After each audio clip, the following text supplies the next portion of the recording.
العظيم استغفر الله العظيم من كل ذنب عظيم ولا حول ولا قوة إلا بالله العظيم. إلى حضرة النبي محمد المصطفى صلى الله عليه وسلم وآله الكرام وأصحابه العظام شهد لله لهم الفاتحة. أعوذ بالله من الشيطان الرجيم. بسم الله الرحمن الرحيم. الحمد لله رب العالمين الرحمن الرحيم مالك يوم الدين إياك نعبد وإياك نستعين اهدنا الصراط المستقيم صراط الذين أنعمت عليهم غير المغضوب عليهم ولا الضالين آمين. بسم الله الرحمن الرحيم. الحمد لله رب العالمين والصلاة والسلام على أشرف المرسلين سيدنا محمد وعلى آله وصحبه أجمعين. اللهم افتح علينا حكمتك وانشر علينا من خزائن رحمتك يا أرحم الراحمين. اللهم نور قلوبنا بنور هدايتك كما نورت الأرض بنور شمسك أبدا أبدا. اللهم اشرح لنا صدورنا ويسر لنا أمورنا. اللهم اجعل القرآن العظيم ربيع قلوبنا ونور أبصارنا وجلاء أحزاننا وذهب همومنا وغمومنا يا أرحم الراحمين. اللهم زدنا علما نافعا وارزقنا فهما. اللهم لا سهل إلا ما جعلته سهلا وأنت تجعل الحزن إذا شئت سهلا. وصلى الله على سيدنا محمد وعلى آله وصحبه وسلم. الحمد لله رب العالمين. السلام عليكم ورحمة الله وبركاته. بسم الله الرحمن الرحيم. الحمد لله والصلاة والسلام على رسول الله سيدنا محمد وعلى آله وصحبه ومن نصره ووله. أشهد أن لا إله إلا الله وحده لا شريك له وأشهد أن محمدا عبده ورسوله. اللهم صل على سيدنا محمد وعلى آله وصحبه وبارك وسلم. وتجلى لي إلهي باسم العليم حتى آخذ العلم الإلهي اللدني الاختصاصي من حضرتك الذاتية بلا واسطة وإنادي ترجمان حقائق بلسان التضرع والابتهال في حضرة الكمال بين يدي الكبير المتعال. سبحانك لا علم لنا إلا ما علمتنا إنك أنت العليم الحكيم ولا حول ولا قوة إلا بالله العظيم. أما بعد. Fadil Tuan Mursi kita Tuan Haji Zainal Azim, seterusnya barisan para asatizah, barisan imam, tugas pegawai masjid, seterusnya jawatan kuasa, seterusnya hadirin hadirat yang dimuliakan Allah Subhanahu Wa Taala.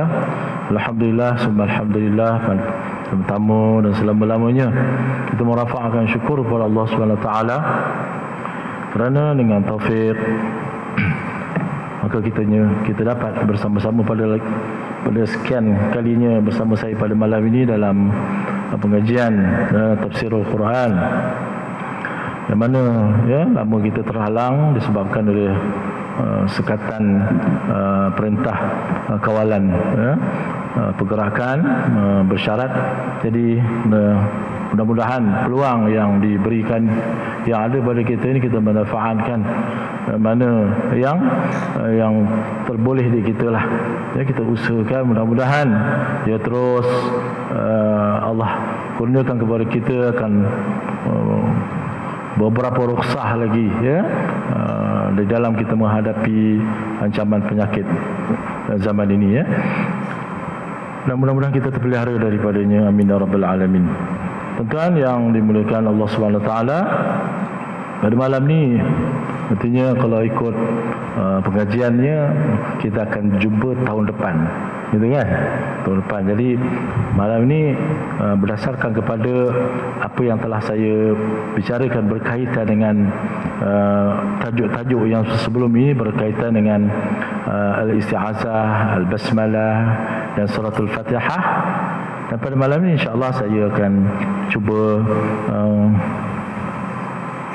selesaikan perbahasan yang berkaitan dengan surah Fatihah. Sebenarnya perbahasan ini sangat panjang, luas, sangat dalam, tetapi cukup bagi kita untuk sekurang-kurangnya kita dapat menyelami isi kandungan, manfaat daripada surah Fatihah.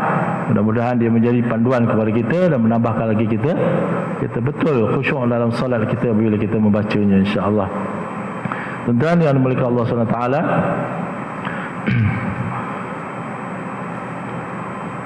saya baca dulu surah Fatihah ni, kita hayati dengan makna dia, lepas tu kita akan buat khulasah dia. Khulasah dia itu dia punya calculation lah, pengajaran-pengajaran berkaitan dengannya.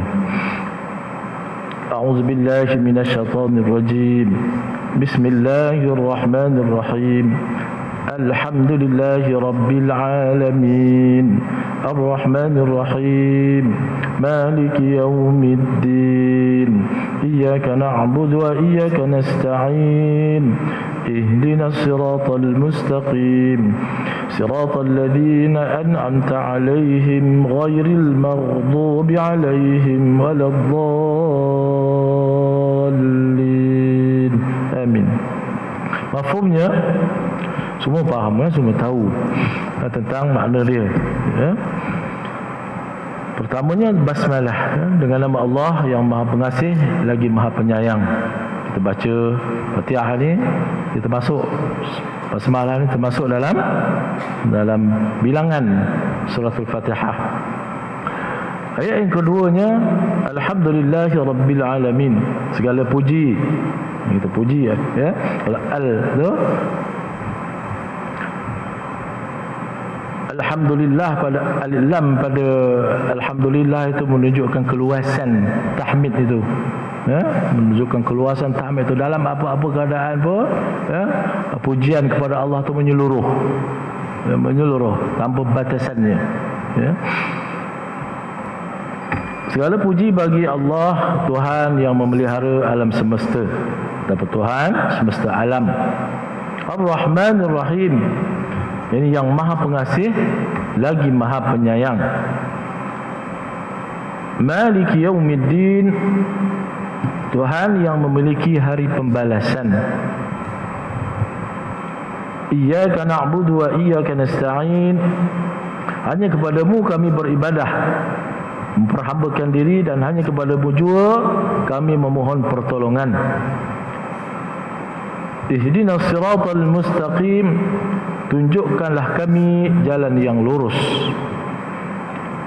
Siratal ladzina an'amta 'alaihim, yakni jalan yang engkau beri nikmat ke atas mereka.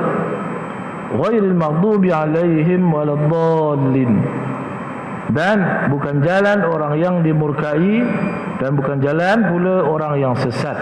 Ada dua golongan, ya, golongan yang Allah murka, iaitu orang-orang Yahudi, ya, dan orang-orang yang sesat ni orang Nasrani.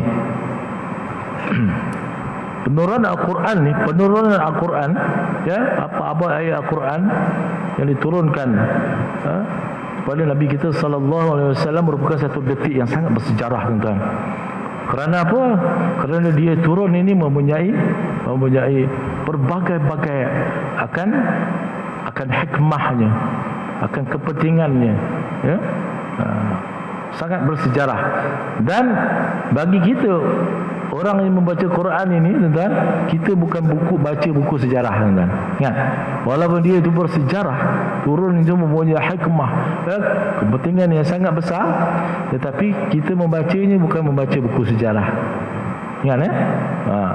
Tidak sama, kerana dia perlu dihayati, dia perlu diambil iktibar daripada ayat-ayat yang diturunkan, dan kita kena menyelami apa tuntutan berkaitan dengan ayat-ayat yang diturunkan oleh Allah Subhanahu Wa Taala, seluruhnya beramal dengannya. Ini tuntutan dia, dan kita merasakan bahawa kalam Allah yang diturunkan kepada Nabi kita sallallahu alaihi wasallam itu merupakan qanun, perintah, ya, perintah, dan merupakan suatu anugerah yang sangat besar kepada umat Muhammad sallallahu alaihi wasallam. Berbeza dengan umat-umat yang terdahulu. Kalau kita tengok, ya, Nabi Musa alaihissalam diturunkan kepadanya Taurat, ya, dia ada 7 juzuk itu. Apabila Nabi Musa munajat di Turun Saina, dia turun daripada munajat, 6 juzuk hilang, dikerjakan oleh kaum dia, tinggal 1 juzuk je. Nampak, tuan-tuan, Tapi umat Muhammad untung. Sampai sekarang Al-Quran ini tidak boleh ditahrifkan, tak boleh diubah sesuai. Sejarah yang sangat besar, sangat hebat. Tak ada siapa yang boleh mengubah sesuai. Ada usaha-usaha untuk mentahrifkan, untuk menukarkan, mentabdilkan Al-Quran itu, tetapi tidak berjaya kerana janji Allah Subhanahu Wa Taala. Seperti mana dalam firman-Nya, a'udzubillahi minasyaitonirrajim, inna nahnu nazzalna dzikra wa inna lahu lahafizun. Sesungguhnya nahnu nazzalna dzikra, kamilah yang menurunkan az-zikra ini, yakni Al-Quran. Wa nahnu lahu wa inna nahnu nazzalna dzikra wa inna lahu lahafizun. Dan sesungguhnya kamilah yang memeliharanya. Dari zaman berzaman, tidak dapat diubah suai, walaupun bagaimana keadaan pun diubahnya dengan versi berbagai-bagai. Yang sekarang teknologi sekarang tu di dalam sistem pun diubahnya, tetapi tidak juga berjaya. Kerana apa? Kerana Al-Quran itu berada di dada orang Islam. Dia bukan ada dalam kitab saja, tetapi dia berada di dada. Disimpan, dia hafal. Allah janji untuk memeliharanya. Merupakan kitab sebagai penyelamat, kitab yang menjadi penyelamat kepada umat daripada kekufuran, daripada tersesat. Ini adalah panduan yang paling jelas yang disebut oleh para mufassirin tentang bagaimana boleh terbitnya beberapa hukum tatbik daripada ayat-ayat Al-Quran ini. Berbagai-bagai mazhab akan keluar pendapat-pendapat berkaitan dengan takwil Al-Quran ini, sangat luas, tuan-tuan. Dan yang pentingnya menyuluh kita, memandu kita ke jalan kebenaran. Jadi Quran, siapa berpegang dengannya, maka dia mendapat petunjuk. Siapa lari daripadanya, maka dia dijauh daripada Allah SWT, dijauh daripada rahmat Allah Subhanahu Wa Taala.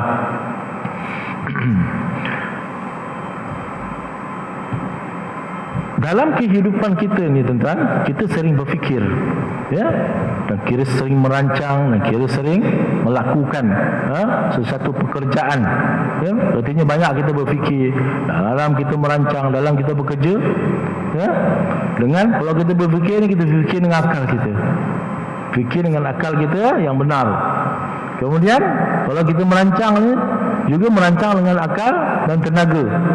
Begitu juga kita bekerja dengan tenaga dan kuasa, anggota badan kita. Baik, siapa yang bagi akal kepada kita supaya kita boleh berfikir tentang ayat-ayat Quran ini? Siapa yang beri tenaga dan bagi kuasa kepada kita untuk kita menggerakkan anggota badan kita beribadah kepada Allah SWT? Siapa yang anugerahkan akal? Maka yang kita boleh berfikir dengannya. Ada orang ada akal tapi tak boleh berfikirnya. Ada makhluk Allah ada akal tapi tak boleh berfikir dengannya. Ada. Semuanya adalah anugerah Allah Subhanahu Wa Taala. Diberi kepada manusia itu supaya manusia ini boleh berfikir tentang ayat-ayat Al-Quran. Semuanya itu adalah datang daripada Allah Subhanahu Wa Taala. Walaupun dia macam mana, ada orang mendakwa bahawa dia bijak ni kerana dia belajar. Dia menakul betul-betul, dia berusaha betul-betul. Itu jalan untuk mendapatkan ilmu.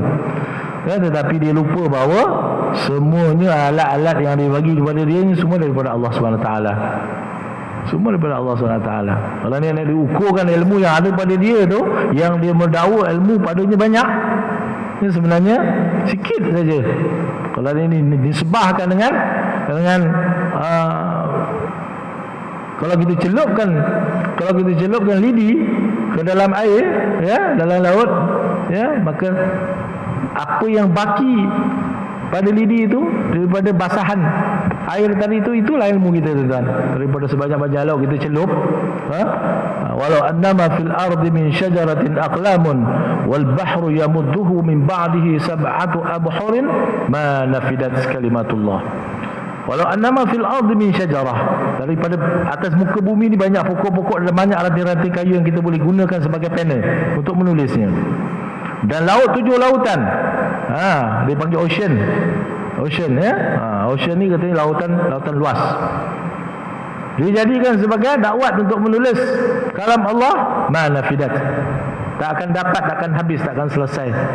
Yang kita celup, kita dapat daripadanya adalah sedikit basahan daripada hujung ranting tadi. Begitulah keadaan ilmu yang kita ada, yang kita dakwa, kita hebat dalam keadaan yang kita sehingga mendapat berbagai-bagai anugerah dalam kejayaan ilmu dia, maka sebenarnya sikit je. Sebab itulah kita tidak boleh menambah dada, kita sentiasa mohon kepada Allah akan ilmu itu biar Allah kekalkan kita menjadi manfaat kehidupan kita. Ya, baik, jangan hilang. Kalau Allah nak hilangkan ilmu tu sekejap, Allah cabut sekejap je. Kita terantuk sikit kepala dia, langsung tak sedar, langsung ilmu tu habis. Terantuk sikit je. Ya? Kadang-kadang disebabkan oleh dia termakan sesuatu makanan yang boleh merosakkan akal dia. Habis, hilang ilmu dia. Kalau Allah tarik sekejap, habis ya. Sebab itulah apa-apa ilmu kita belajar, sama ada kita menghafal Quran ke, kita menghafal ilmu-ilmu yang lainnya, ya, maka mohonlah kepada Allah SWT untuk menggekalkannya. Minta kepada Allah untuk menggekalkannya. Baik. Ditekankan di sini bahawa tiada lain melainkan kita ini dituntut berusaha, tetapi yang mengurniakan, yang menganugerahkan kepada kita adalah Allah Subhanahu Wa Taala. Dialah yang menganugerahkan akal, tenaga dan kuasa. Begitu juga mengapa kita menyebut, ya, kerana apa? Apabila kita membaca Al-Quran, baca surah Al-Fatihah, kita menyebut nama dia terlebih dahulu sebelum kita memujinya. Ya, kita tengoklah apabila kita membaca surah Al-Fatihah, kita akan menyebut nama Allah dulu sebelum kita memujinya. Seperti kita baca basmalah, Bismillahirrahmanirrahim, dengan nama Allah. Sebab itu dalam perintah yang lain dalam suratul Alaq menyebut Iqra bismi rabbikal ladzi khalaq. Bacalah wahai Muhammad, bismi rabbikal ladzi khalaq, dengan nama Tuhan kamu yang menciptakan, yang menjadikan kamu. Ya. Dalam apa tindakan sekalipun, dalam keadaan apa sekalipun, perbuatan kita, percakapan kita, ya, tindakan kita semuanya adalah diperintahkan kita bermula dengan menyebut nama Allah dahulu. Kerana apa?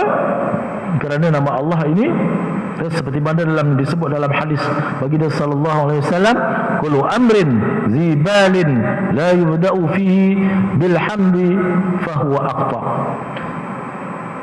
Setiap perkara yang tidak dimulakan dengan alhamdulillah ataupun dengan basmalah, disebut dalam ayat, dalam hadis yang lain, yabda'u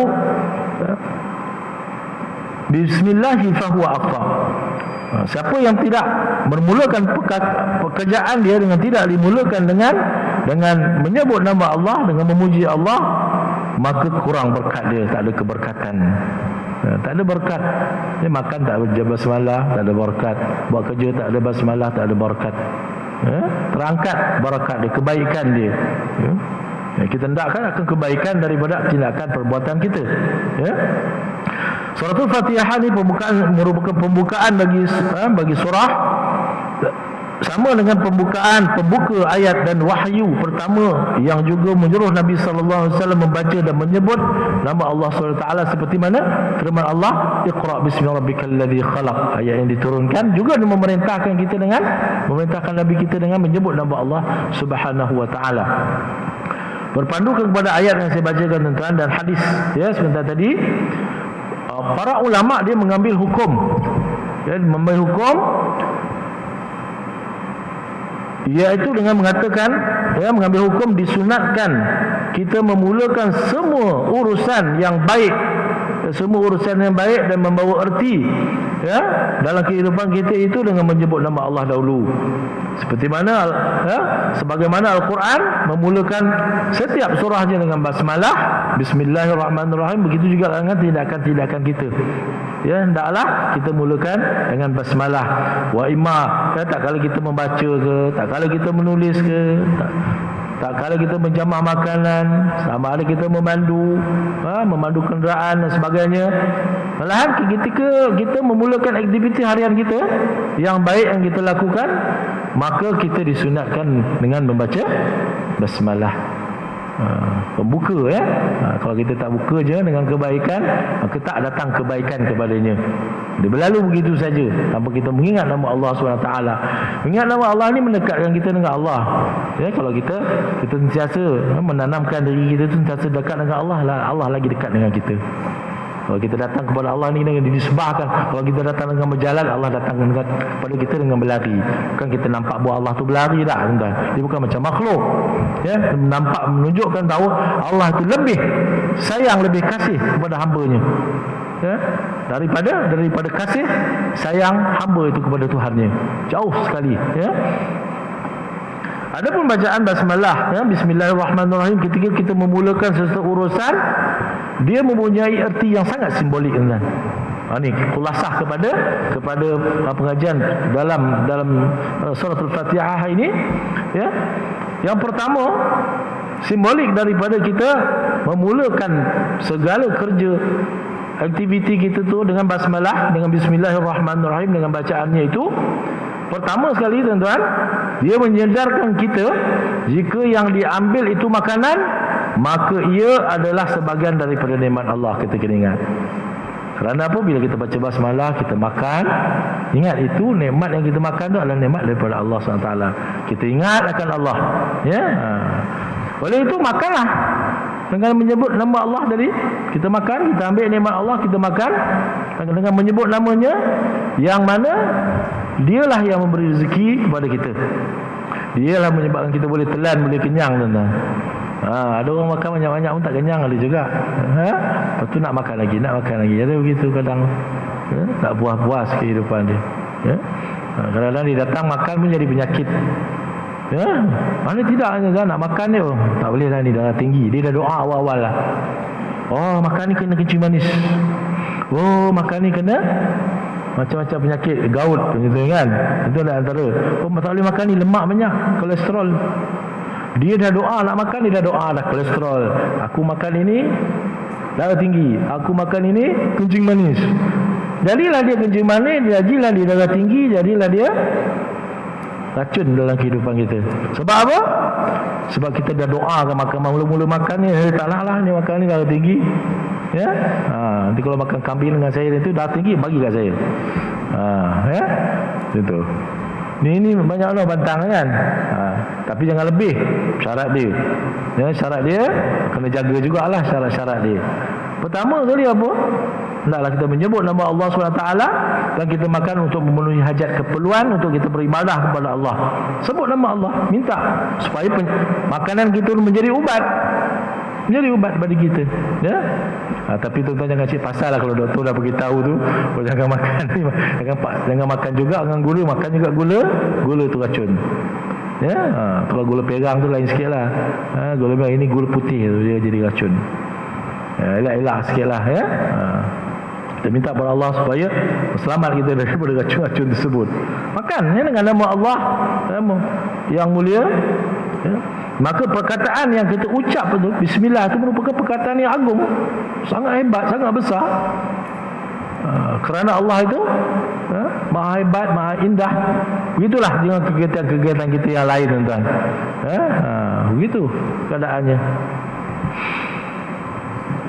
Itu simbolik yang pertama. Kita menyebut nama Allah ketika kita makan, kita minum, kita buat kerja. Yang keduanya, bila kita menyebut bismillahirrahmanirrahim, dengan sendirinya apa, kita telah mengikatkan diri kita tu dengan Allah. Bila kita baca basmalah, kita mengikatkan diri kita tu dengan Allah. Artinya tak ada lain yang boleh pergi lain selain daripada Allah. Semuanya adalah batal. Semuanya adalah kita ikatkan dia dengan, kita kaitkannya dengan Allah Subhanahu Wa Taala.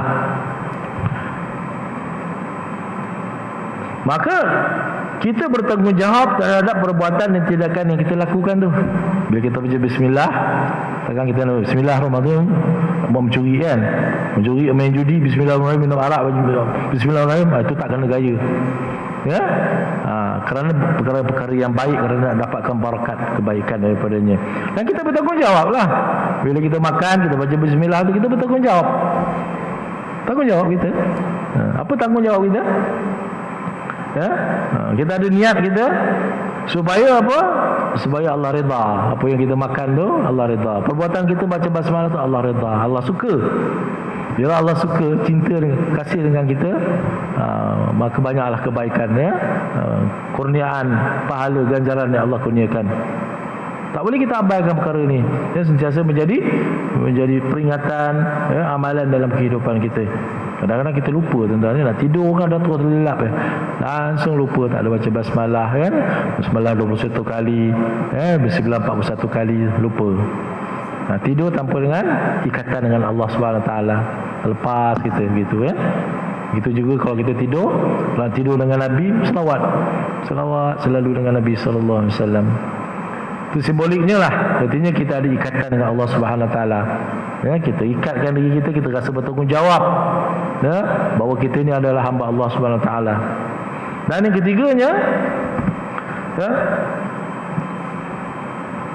Allah Subhanahu Taala mempunyai peraturan, ya, kepada segala makhluk dia.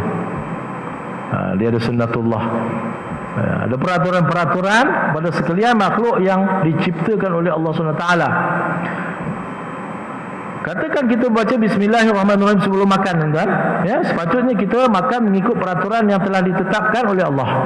Bila kita baca bismillah tu, apa peraturan Allah? Allah punya peraturan ni, bila kita baca basmalah, kita ikat dengan nama Allah, maka kita mestilah makan ikut peraturan. Apa dia peraturan makan dia? Jangan lupa, jangan melampaui batas, jangan lebih-lebih makan. Jangan makan dari benda-benda yang haram. Ada yang halal pun tak boleh lebih. Jangan membazir. Itu peraturan. Dan makan daripada makanan yang baik, walaupun dia halal, tapi cari yang terbaik. Halal dan thayyibah, yang terbaik. Mesti berhati-hati. Itu maknanya kita, simboliknya kita membaca basmalah dalam tindakan kita. Khususnya dekat kita, makanlah. Makan, ya. Ada tanggungjawab kita, kerana Allah mempunyai peraturan-peraturan ke atas hamba-hambanya yang perlu diikut, ya, perlu diikut, mesti diikut. Seterusnya tuan-tuan, khulasah daripada basmalah, ya, ringkasan daripada kupasan keseluruhan daripada basmalah. Dan yang keduanya, khulasah daripada kita baca Ar-Rahmanir-Rahim, ya, Ar-Rahmanir-Rahim. Bismillahirrahmanirrahim. Artinya, maknanya ialah Maha Pengasih, ya. Ar-Rahman ni Maha Pengasih Allah SWT, manakala Ar-Rahim tu Maha Penyayang Allah SWT. Kedua-duanya sifat Rahman dan Rahim ni terbitkan daripada dasar Ar-Rahmah. Ar-Rahman, Ar-Rahim ni terbit daripada dasar, ya, iaitu Ar-Rahmah. Artinya apa? Lembut hati. Ar-Rahman ni lembut hati. Lembut hati ni membawa kepada apa, tuan-tuan? Ihsan. Ihsannya, ya, belasnya Allah Subhanahu Wa Taala. Bila lembut hati, dia belas kasihan kepada makhluk-makhluknya, ya.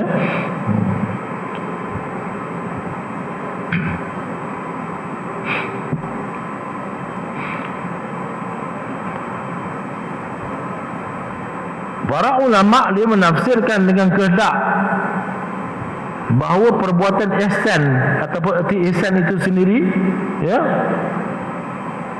berdasarkan kepada mazhab, ya, salaf, sifat Ar-Rahman Ar-Rahim ini merupakan sifat kepada zat Allah Subhanahu Wa Taala yang tidak diketahui akan hakikatnya sebenar. Itu adalah, merupakan sifat kepada zat Allah yang tidak diketahui akan hakikat sebenarnya bagaimana. Hanya diketahui kesan daripada sifat tersebut sahaja. Keadaannya kita tidak tahu, ya. Dua sifat Allah ini disebut bagi menyatakan bahawa alam maya ni, alam buana ni, tentang dicipta dengan kasih sayang Allah. Allah jadikan segala makhluknya dengan kasih sayangnya. Kita lahir, ya, dan dikurniakan kita duduk di atas muka bumi, dan ada kemudahan-kemudahan tumbuh-tumbuhannya, ya, ada langit bulan bintangnya, ada udaranya, ada kemudahan-kemudahan banyak, sampai tak terkira lah, tuan-tuan, ya, nikmatnya. Semuanya Allah kurniakan dengan kasih sayang, bukan dengan perasaan sifat jalal Allah, Maha perkasa Allah, tidak. Ya, tetapi dengan kasih sayang Allah Subhanahu Wa Taala. Sebab itu ya, kita dapat nikmat daripada kurniaan Allah Subhanahu Wa Taala ini. Dan wujudnya alam ini tuan-tuan yang berada ya, pada kita ini merupakan dalil kasih dan sayangnya Allah Subhanahu Wa Taala akan makhluk ciptaan dia. Tak ada makhluk yang tak dapat anugerah daripadanya. Hatta walaupun ya, seekor ataupun satu makhluk yang duduk dalam batu pun dapat makan. Begitu sekali lah kan. Saya pernah panjat Gunung Tursina kan, di Mesir dulu. Gunung Tursina, bukit, tapi kambing makan kat situ ya kan. Ada, tak nampak mana ada tumbuh-tumbuhan. Tak ada tumbuh-tumbuhan ya? Pokok naik tu bukit saja. Kalau kita pergi naik Jabal Rahmah ke, kata Jabal Uhud kan, kita panjat kat Mekah kan, mana ada pokok, tapi ada kambing-kambing naik cari makan kat situ. Rupanya tu dekat batu tu ada pokok yang lekat. Dekat bawah kan, dalam belahan batu, pecahkan batu, dalam tu ada tumbuhan lagi. Nah, rahmat Allah, sampai dalam batu pun ada tumbuhan lagi. Nah, subhanallah. Ya? Macam lumpur. Kena dijilat-jilat je batu tu, situ ada zat makanan dia rupanya. Subhanallah. Tak ada yang Allah jadikan sisir, semua ada manfaat. Yang lagi manusia nak manfaatkan bagaimana untuk mendapat redha Allah, supaya kita ingat kepadanya, sentiasa menyebut nama Allah Subhanahu Wa Taala.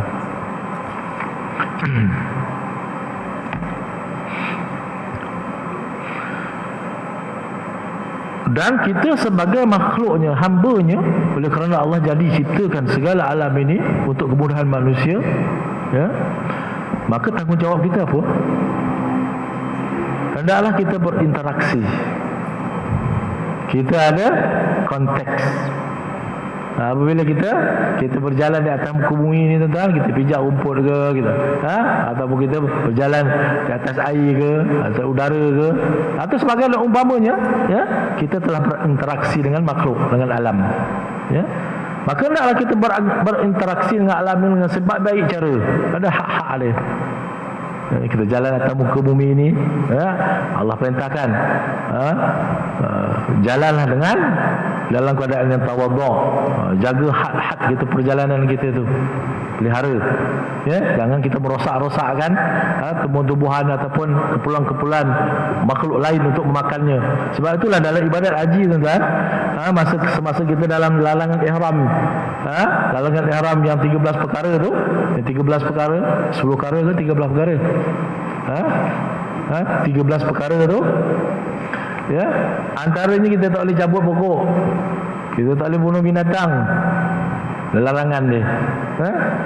Dia ada hak-hak dia. Wah, hari-hari biasa boleh, tetapi semasa kita dalam ihram haji ataupun dalam ihram, larangan ihram umrah, maka kita ditegah. Nak mengajarkan kepada kita supaya kita ini boleh berinteraksi dengan makhluk yang lain dengan baik. Ya, jangan kita sewenang-wenang je. Nampak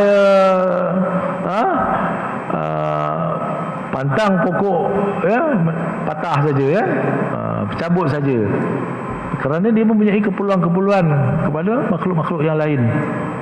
Begitu juga dalam laut, kita nak ambil ikan, kita tuba je, racun, ya kan, racun. Itu kita tidak berinteraksi dengan alam secara yang baik, mendatangkan mudarat kepada makhluk yang lain. Itu juga kalau makhluk lain berinteraksi yang tak betul, kita jadi masalah dalam kehidupan kita, ya. Kita kena anggap bahawa alam ni kawan rapat kita. Allah jadikan untuk kemudahan kita. Jadi kita gunakan dia, kita jadikan dia sebagai kawan rapat kita, kita berinteraksi dengan baik, kita gunakan dia dengan baik, ya. Ada had-had, cara-cara bagaimana kita nak melaksanakan tanggungjawab kita terhadap makhluk Allah yang lain, ya, alam yang lain, ya. Supaya apa? Supaya kita menjadi hamba Allah yang berjalan di atas muka bumi ini dengan perjalanan yang betul, seperti mana yang dituntut oleh Allah SWT. Kan dia kata apa? Wala tamshi fil ardi maraha. Jangan kau jalan atas muka bumi ini berlagak sombong, katanya. innaka lan takhriqal ard. Kau tak kaki kau kat bumi jalan pun kau tak akan tembus. Tak upaya kamu menembusi 7 petala bumi ke dalam, tak upaya dia. Walan takhriqal jibal tula. Begitu juga kamu tak boleh nak, macam mana tinggi kamu tak boleh nak menjulang, mendongak jalan tu tak boleh menjulang sampai ke gunung, tak. Ya, ada had dia. Macam mana tinggi pun ada had dia. Ingat, kekuasaan atau upaya yang Allah kurniakan kepada kita tu ada had dia. Dan had yang digunakan kepada kita tu hendaklah kita gunakan dengan cara yang betul. Ini interaksi kita dengan Allah SWT dan makhluk-makhluknya yang lain. Ya? Baik. Dua sifat Ar-Rahman Ar-Rahim ini menunjukkan segala yang mawujud hanyalah dengan limpah kurnia dan rahmat Allah jua. Dengan sifat Ar-Rahman Ar-Rahim ini, maka menunjukkan kewujudan segala makhluk Allah SWT ini semua adalah merupakan limpah kurnia dan rahmat Allah.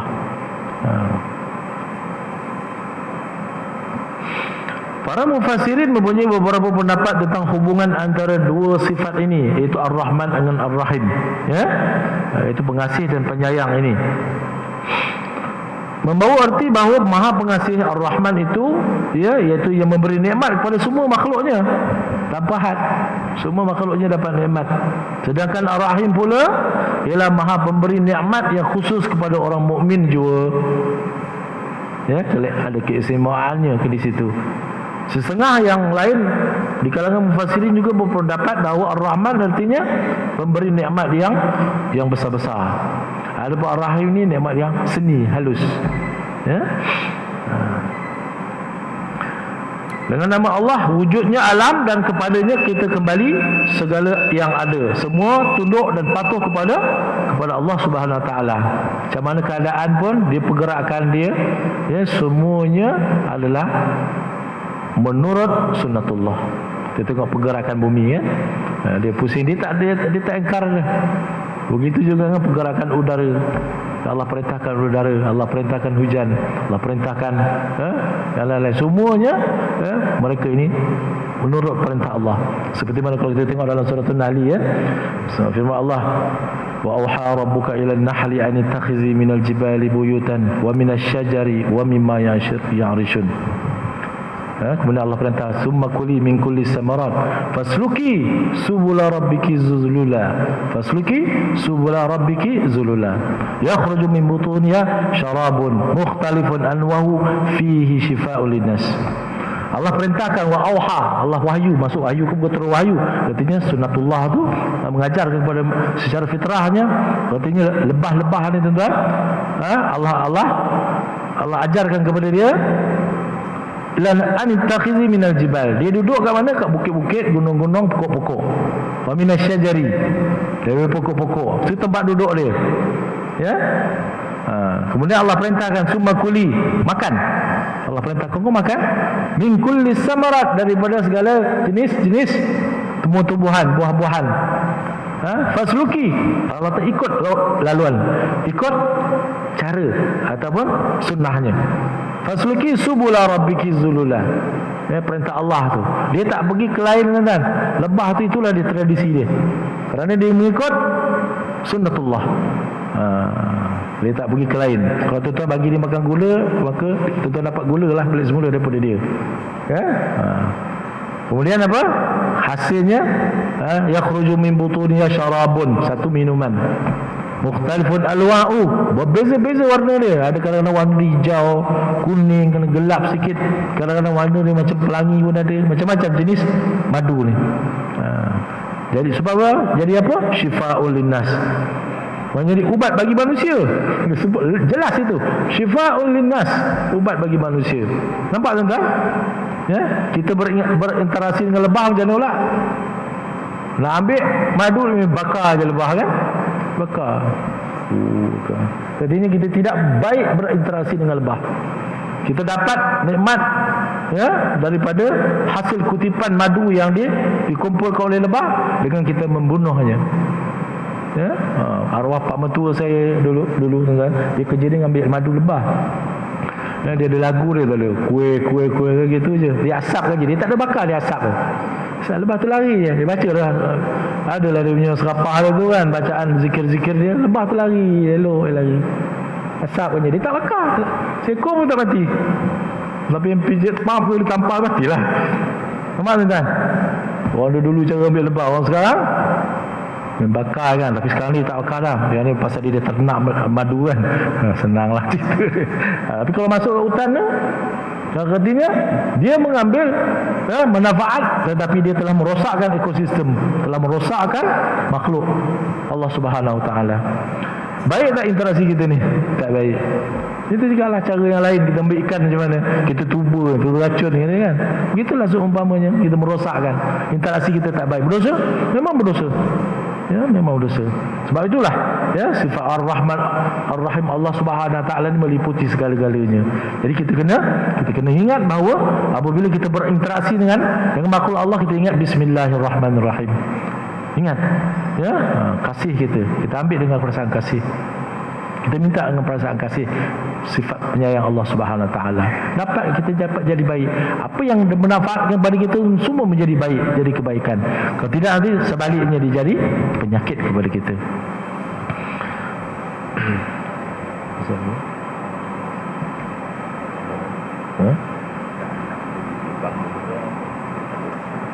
Sama sikit dulu. Selalunya dia azan dulu kan, berhenti sekejap kan. Dia nampak terus je, tak ada signal, saya terus je lah ya? Yalah, sikit lagi ya. Di dalam khulasah ya, suratul Fatihah ni,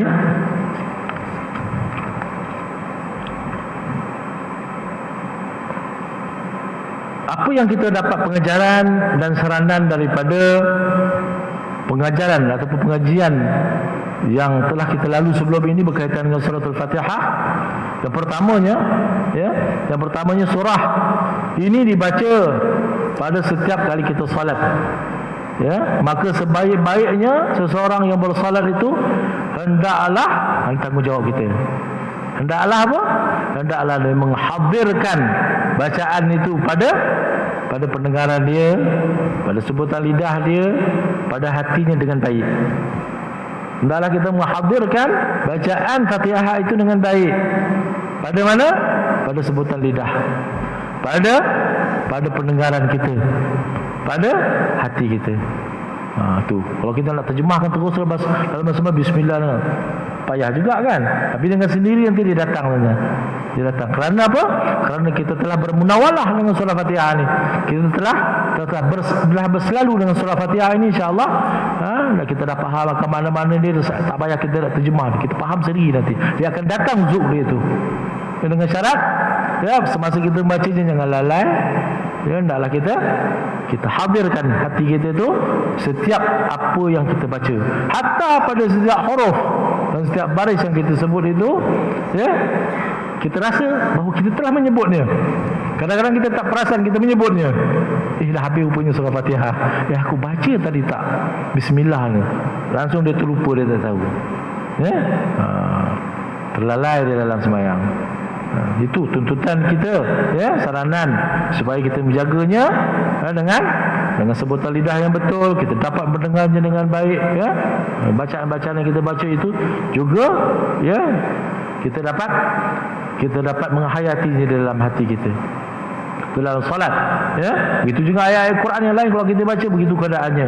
Yang keduanya, pujian-pujian yang kita sebut ya, pujian-pujian kepada Allah itu ya, Tuhan yang memelihara alam semesta merupakan titik pemisah kepada dua golongan manusia ya. Yang kita puji alhamdulillah tu tuan-tuan ya, merupakan satu titik pemisah di antara dua golongan manusia, iaitu antara kepercayaan orang jahiliyah ya, yang digelapkan oleh kesesatan mereka, hilang harah dia ya, dengan tauhid dia yang sesat ya, tak tahu siapa pencipta alam ini. Sebab itulah dia tak reti nak memuji Allah Subhanahu Wa Taala. Dia tak reti nak mengembalikan diri ini kepada Allah. Dia merupakan tempat dia berteduh, tempat dia berlindung. Sebab itulah puji kita itu hanyalah puji kepada Allah. Kerana apa? Kerana hak Allah dipuji.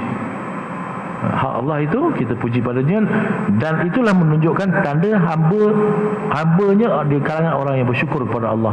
Orang yang tidak memuji Allah, orang ini tidak bersyukur kepada Allah Subhanahu wa taala. Dikaitkan dengan syukur, macam kita katalah syukur alhamdulillah. Kita sebut kan, alhamdulillah tu apa? Syukur ke? Syukur tu apa? Alhamdulillah ke?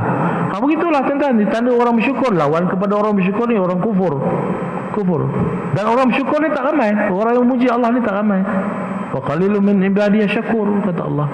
Sedikit di kalangan hamba-hambaku yang bersyukur. Dan Allah tu bersifat dengan asy-syakur, yang sangat bersyukur, maksudnya sangat menganugerahkan, merahmatkan kepada hamba-hambanya. Dan ketiganya, pengajaran dan saranan yang kita boleh ambil daripada suratul Fatihah ini ialah hubungan antara manusia dengan Allah SWT ini bergantung kepada Ar-Rahman dan Rahim Allah SWT. Yang merangsangkan kita rasa syukur itu kerana sifat Ar-Rahman dan Ar-Rahim Allah SWT tak terhingga,